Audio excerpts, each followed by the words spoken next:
Hey, what's going on, everybody? Scott here, In Between Wanderer. Just happened to be 9 miles outside of Las Vegas, Nevada. And I'm at a very historic spot. We're actually on our way to Goodsprings, Nevada right now. But I want you to go ahead and notice this sign right here. This is highway marker 195. What it reads is so on January 30th, 1905, near this site, workers coming from California put in the last spike, thus connecting the Transcontinental Railroad. Really historic, you would think. I mean, you go back in time and you see pictures of the one at Promontory, Utah, where the two met. So what kind of ceremony did they have? Absolutely nothing. In fact, the site is still up to debate. So there's two spots. There's the one that we have here that's for the tourists. I'm right here by the road. This is Las Vegas Boulevard, by the way. The train tracks are directly behind me right over here. But the real site, the one that's under debate, is actually a mile up the road. So we're actually going to go up there right now.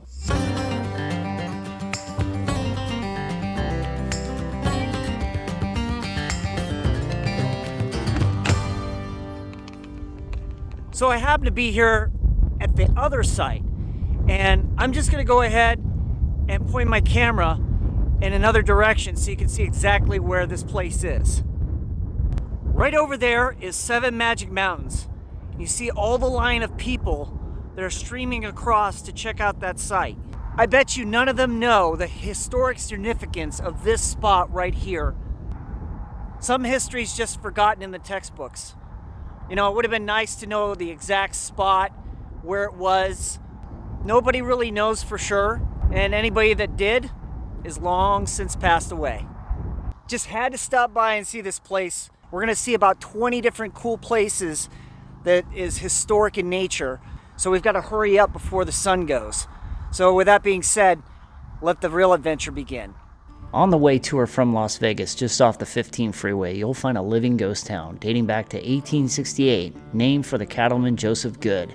This was to be the site of a mining ranching community. This district had the greatest variety of minerals in all of Nevada. In 1882, gold was discovered growing the town. In 1890, the area had 200 people. By 1904, the tents and the shacks came down and was replaced by wood, brick, and stone buildings, and the town was officially plotted.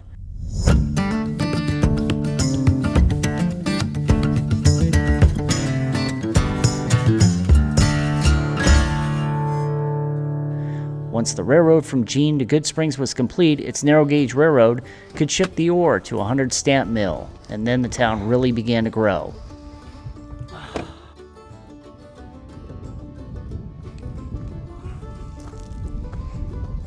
Got to go up to the top of that mountain.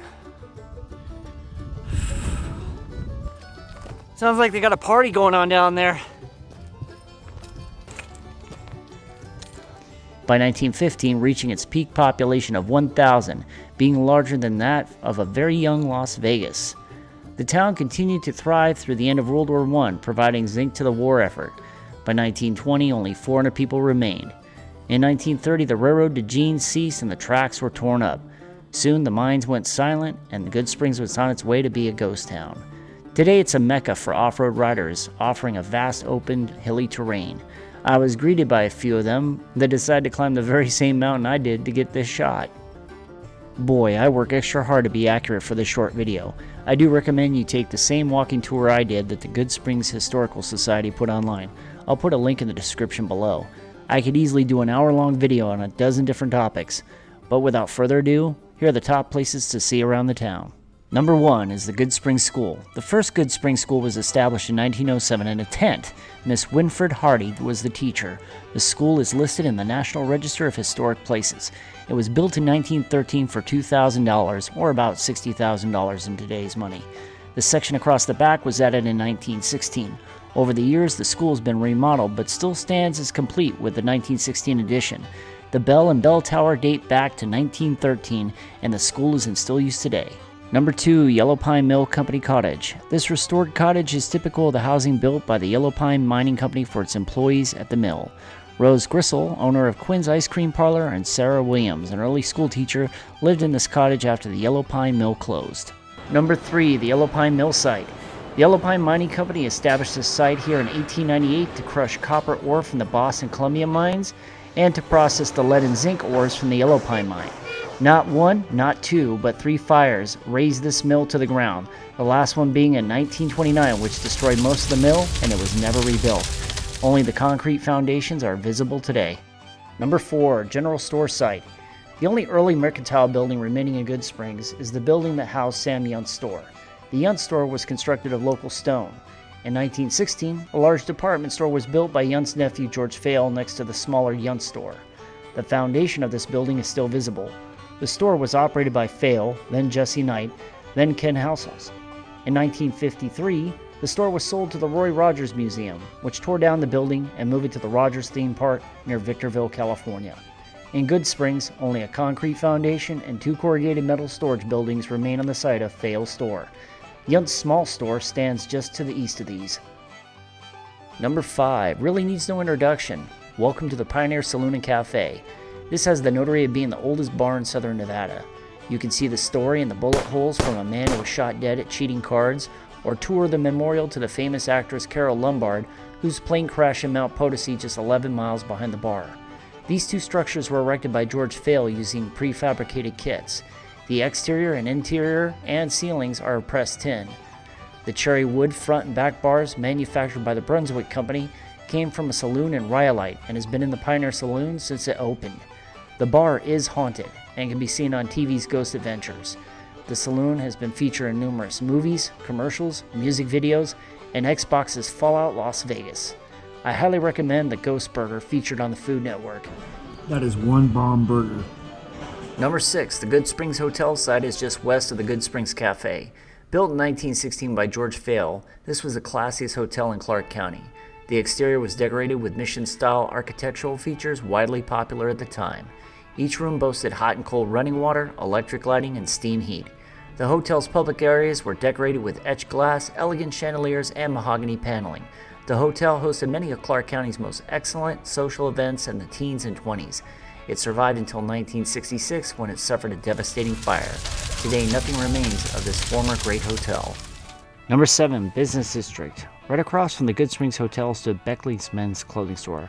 Beckley's was established in Las Vegas and expanded to Goodsprings during the boom years. Quinn's Ice Cream Parlor, the barber shop, post office, and original Goodsprings Hotel built by Sam Yunt. Some of these buildings were moved to the Las Vegas area after the Great Depression closed the mines here, while Las Vegas boomed with the construction of the Hoover Dam. Number 8, Goodsprings Post Office. This shotgun house style cabin served as the Goodsprings Post Office from the 1930s to the 1950s. The first post office in Goodsprings opened in 1899 in Sam Yunt's store. In the teens, the post office moved to the business area and stood next to Beckley's store in the Fail Mercantile. Number 9, the Goodsprings Spring. The spring in this area was first used by the Anansi and Paiute Indians. It sustained the first mule train that pioneered the pack route later known as the Old Spanish Trail between Santa Fe and Los Angeles. The spring was later named Goodsprings after Joseph Good, a miner and cattleman who settled in the area in the 1860s. The spring site extended from the cottonwood closest to the state highway 100 yards west of the Pioneer Saloon to this monument.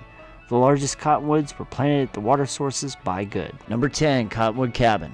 The cabin in the cottonwood tree has been used as a logo for Goodsprings for many years. The cottonwood tree in the early photo was probably planted by Joseph Good or another early settler in the 1890s. The cabin has been on the site since 1910, and the cabin and tree are still there to this day. Anyone need a lawnmower? Number 11, Schwartz Mercantile. The building on this site originally housed the office of Jensen and Crampton, surveyors and assayers, and the Justice of the Peace, Phil Springer. Otto Schwartz bought the property in 1920 and established the Schwartz Mercantile, which operated until 1934. He then sold off the store stock and began investing in mining properties. His widow Cora Schwartz lived in the home and she occupied the site until it burned in 1986. Number 12, Clubhouse. This building, a former World War II Army barracks from the Tonopah Air Base, was moved here in 1950 to serve as a community center. It had hosted social activities, church services, and a corner of the building held the post office. In the late 1980s, the county built the community center next to the school. Since then, all public functions have moved to the new facility in the Goodsprings Community Park. Number 13, Campbell Stone Cabin. The miner's cabin, made of corrugated metal and other wooden planks, are typical cabins found in mining camps all over Nevada. Campbell Stone Cabin is the building just west behind the fence. It is the oldest building in Goodsprings and one of the oldest buildings in Clark County. It is a simple structure made of dry-laid rocks. Wealthy Utah mining investor and promoter A.G. Campbell built the structure in 1886. Number 14, Goodsprings Community Church. Originally, the Goodsprings Mission Church served the town until the 1930s, during the decades when the town lacked a dedicated church building. Services were held in private homes in the community clubhouse. A visiting minister from Las Vegas now holds regular services here. Number 15, Robbins Family Home. The Robbins brothers, Utah sheep ranchers, arrived in 1905 and turned to mining. The last of the family lived in Goodsprings and died in 1980. The board and batten cabin was built in 1905 and was a dwelling which was pressed into service, replacing the former tent school that opened. Sunday school service was held here just before the new schoolhouse was built in 1913. Number 16, Coyote Den. Once a dwelling, this cabin was the post office from 1950 to 1988. Coyote Don moved the building to this site and restored it in 1990. Number 17, Wasserback Home. This frame house, now stuccoed over, was purchased from John Frederickson in 1936 by Winona Wasserback, a poet from Chicago. Carl, her husband, owned the Pioneer Saloon. His brother Ed owned the Coca-Cola Bottling Company in Las Vegas. The house was occupied in the 1940s through the 80s by Winona and Carl's daughter Irene Van Goodsprings News, contributor to the Las Vegas Sun newspaper. Number 18, PL Home. This bungalow with its pillared porch was occupied by mining engineer Fred P.L. in 1917. The original fireplace was made entirely from ore specimens. It's currently owned by Goodsprings advocates Phil and Ruth Rollison, both active in preserving the Goodsprings Cemetery and school. Number 19, Munnsbrock Cabin. Postmaster Albert Munnsbrock occupied this rare two-story example of a board and batten cabin in the 1930s. In the front of the cabin on the same lot is the house that served as Goodsprings Lending Library in the 1960s. Number 20, McClanahan Home. Two old miners' cabins were joined together to make this house. In the 1920s, William McClanahan added a miniature kitchen inside for his 4-foot 8-inch tall wife. McClanahan was a member of the pioneer family of Goodsprings. In the 1940s, school teacher Edmund Fleming and his family made their home here. Number 21, Feaster House. This photo captured Mary and Dick Feaster in a buckboard wagon in front of their board and batten house, basically unchanged to this day. Dick Feaster owned the 93 Group mine in 1914. The house became part of the property owned by Ed Meters, longtime resident of Goodsprings in Sandy Valley. Number 22, Frederickson Adobe. This substantial structure is composed of a core 6-room adobe with wraparound porches, now converted to living space. The walls are made of poured adobe mixed with weather-resistant additive. Elizabeth and John Frederickson moved into this newly built house in 1915. Since 1973, the home has been owned by historian Liz Warren and archaeologist Claude Warren. Number 23, Goodsprings Cemetery. The cemetery was in use long before A.J. Robbins donated the property in 1913. The earliest marker dating back to December 27, 1890, that of Anna Nimmer. The cemetery is easy to miss as it comes on to you quick before you get to the town on the right-hand side and is surrounded by a metal fence.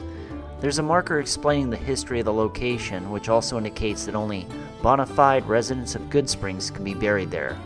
The person who was shot in the Pioneer Saloon, of which the bullet holes are still in the wall, is buried here. His name was Paul Koski. Goodsprings businessman George Fale, owner of the hotel and Pioneer Saloon, died December 9, 1918, from the dreaded Spanish flu pandemic. He was 37. He's buried next to his wife Jean, for which Jean, Nevada is named after.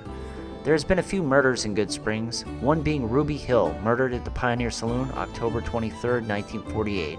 She was only 30, and it's never been solved. You may run into one of 3 specters said to haunt this cemetery. I was sad to see the various unmarked graves and thought of the drifters, prospectors, and miners that are lost to history. I hope they all rest in peace and Ruby someday gets the justice she deserves. Finally, it's time to end the day with a trip out to the historic Yellow Pine Mine.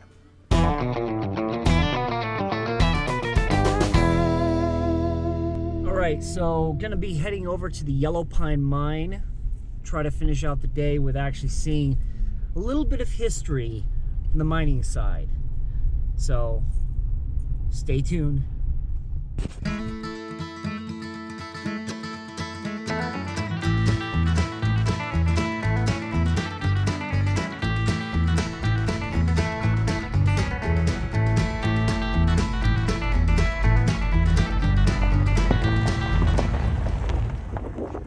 They just put up a new gate to keep people from going up to the mine.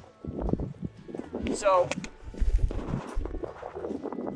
I mean, it's all brand new. You can even see right here the tracks from a bulldozer that was up here. So yeah, brand new post with a nice big lock on it. So I'm gonna go down the road a little ways and circle back around and see if I can't find another way up.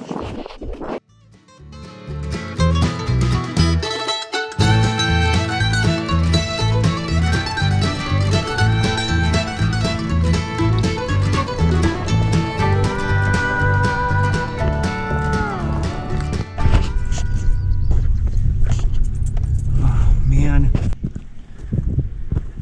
All right, so we just happened to be right here, this mine.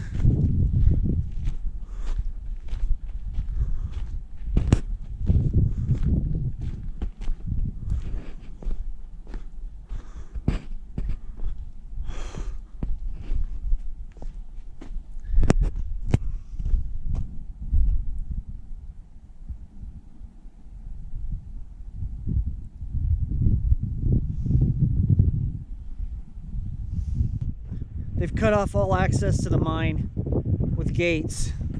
Can't go in there. So have to go in on foot some other way. We'll be back. We'll be back later to figure out how to do that.